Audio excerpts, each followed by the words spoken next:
За само 2 дена 2 смртни случаи и една сериозна повреда на работното место.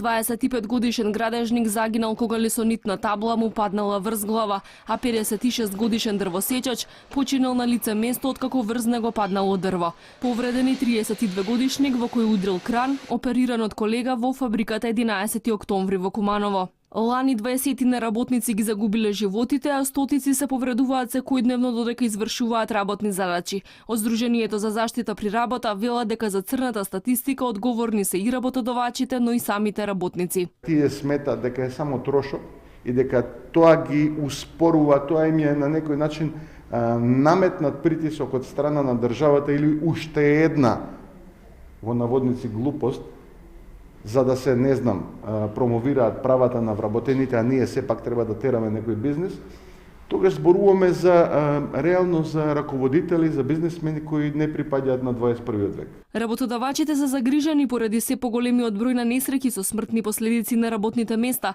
Велат има фирми за пример кои доследно се грижат за здравјето и безбедноста на вработените, но и такви кои само формално ги почитуваат обврските кои ги налага законот, само колку да избегнат казна. Според Конфедерацијата на работодавачи не е доволно само фирмите да обезбедат систематски преглед за работниците и да направат проценка за ризик, туку и реално да обезбедат нивната сигурност на работното место.